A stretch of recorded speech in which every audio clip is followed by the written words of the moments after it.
Hello everybody, welcome to Underspire Gaming. Version 2 of The Last Tournament of Kings just dropped, and I'm sure you're wondering what's in it. In this video, I'm going to quickly summarize both the large and small changes that occurred in the transition to version 2. There are several changes that'll have a big impact on how the game is played. One of the biggest is a change to how infantry work. Infantry have been streamlined to work the same way as brutes and monsters. Instead of having a separate profile for each base, Infantry Stands will now provide the stats for the stand itself. So if you see 5 wounds, the whole stand has 5 wounds. If you see 4 attacks, the whole stand has 4 attacks. No longer do you have to do the math of how many bases you have left multiplied by the attacks. Overall, this is a pretty good change. This change allows Parabellum a lot more flexibility when designing infantry units. Now you could have a 5 wound infantry regiment, or a unit that has 6 attacks, which wasn't possible when you're using just stands for stats. But until the tournament pack is updated, the core rules do specify that a infantry stand has 4 models on it, so I might hold off on trying to throw only 2 or 3 models on a stand. The next big change is in response to a commonly criticized issue in version 1.5, that being broken isn't very impactful. So broken has now been revised, and it's not a state you want to be in. Now when a unit is broken, it has to use its unmodified resolve. It cannot declare a charge, it cannot heal or raise stands, it cannot become inspired, and it cannot score on objectives. Suddenly, the rally action matters a lot more in this game. And to help facilitate that, characters can now rally as an action, just like a regiment could. Another impactful change is how reinforcements work.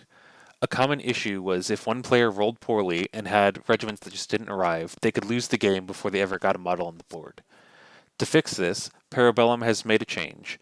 You're now guaranteed 1 unit every single turn. You'll pick which unit that is before you roll dice, and you won't add their dice to the pool. So now under the worst case scenario, even if every reinforcement roll goes to the auto-arrive step, you're still getting 1 regiment a turn. The next big change is to how Volley works. You now get your full shots at long range. Obscured is no longer triggered by being at over half your firing distance. Instead, if you're within half your firing range, you gain +1 barrage to your shooting weapon. To compensate for this, you'll see reduced barrage values on units. And while obscuring still exists, it's a rule that's tied to terrain and certain special rules. This change will allow you to have a much better sense of how a shooting unit will perform compared to in version 1.5. And the final big change is impact attacks. They're no longer tied to your attack profile. Instead, impacts are now a special rule, giving you X number of impacts per stand. And impacts don't have support. Instead, every stand that has impact hits get to contribute it, even if they're unengaged. This will be a big change in how cavalry work, because now you can be too wide and you'll still get all of the impact attacks from your unit. Now onto some smaller changes. While they will still have an impact on the game, they won't be quite as meta-defining as the ones we just saw. Some particularly noteworthy ones are healing, now requires you to heal at least half the wounds of a stand to bring a stand back. So if you have a regiment that has 6 wounds per stand, if you can heal 3 wounds at once, you can bring a stand back. If you only heal 2 wounds, that healing is wasted. This is to help dial back the effectiveness of healing from version 1.5. Another big change is magic. Now it takes 2 successes to cast a spell. Priests can now disrupt spells. The sizes required for scaling is slightly tweaked. A monster always has a +1 when targeted by a scaling spell, and in most cases, wizards now know all the spells they have access to, allowing you to make use of that more situational spell without having to have committed to taking only that spell. Some quality of life changes that help just clean up the game a bit. When you declare a charge, you're only allowed to wheel at the start and end of the charge. This helps to remove some of the weird fringe cases that could occur with a charge. Additionally, when a regiment arrives, rather than placing its entire front rank onto the board, you now place its front facing on the edge of the table, and then proceed to make a march move as normal.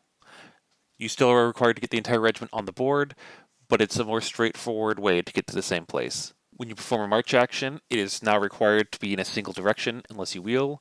You can no longer move sideways and then back, or sideways and then forward within a single march action. Finally, if you volley out of a garrison, instead of measuring from the center of the garrison, you're now allowed to measure from any edge of the garrison, allowing garrison terrain to be a bit more impactful when a ranged unit enters it. And then a final set of changes are there more to add clarity to the game. Before the game begins, you assign characters to the regiment. This was technically established in an August errata, but it was an unclear situation for much of 1.5. Additionally, when you succeed reinforcement rolls, you inform your opponent of which regiments specifically are joining the battle before either of you build your command deck, allowing you to account for and try and plan around what you and your opponent are bringing on. It's also been officially defined that a legal charge target is one that is within your march plus 6 inches, which helps clean up some of the rules like bloodlust. And last but not least, how reinforcement lines change when an enemy disrupts it has been clarified.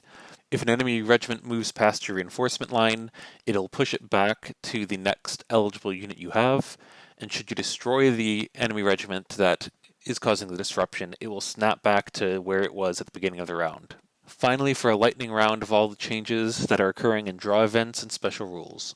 Double time can no longer bring you onto the table, Fury has been removed, if it appears, it'll appear as a +1 attack draw event, and redress ranks to the last breath and true shot have been removed from the core rulebook, though they may appear in the army lists that actually use them. Jumping over to special rules, Or of Death now occurs before draw events and before the skips action step, so you can no longer use skip action to bypass Or of Death. Additionally, units in a garrison terrain are immune from Or of Death.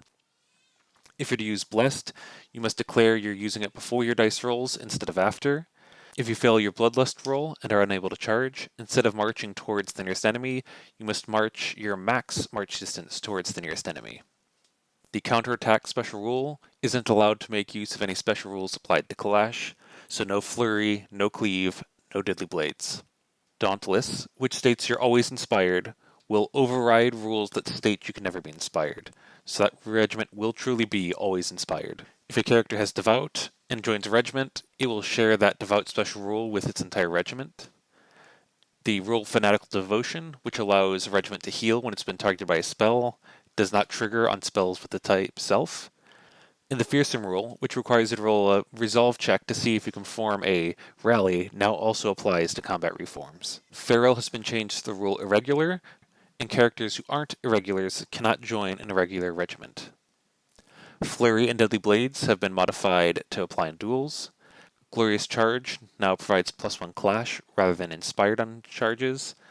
Lethal Demise units can now be healed. Linebreaker will ignore all instances of the Shield special rule and Bastion special rule. The Phalanx special rule give you +1 defense to the front, you cannot enter a garrison, and your charge is now set to be your march distance +3 inches. The Support special rule is lost if you're engaged in the flank or the rear. Torrential Fire, if you're under half range, will cause an automatic hit for each hit you succeed in, and instead of turning off support from enemy units engaged, Untouchable now just allows the target regiment to reroll defense rolls of 6. Some special rules have also disappeared from the core rulebook. Some of these may appear in army-specific books, but those are Forward Deployment, Forward Operations, Overcharge, Strong Arm, Throwing Weapons, Unstoppable Charge, Trample, and Vantage Point. Hopefully this video has helped you gain a quick grasp of all the changes to the 2.0 rule set. If you want more Conquest content, make sure to like, comment, and subscribe.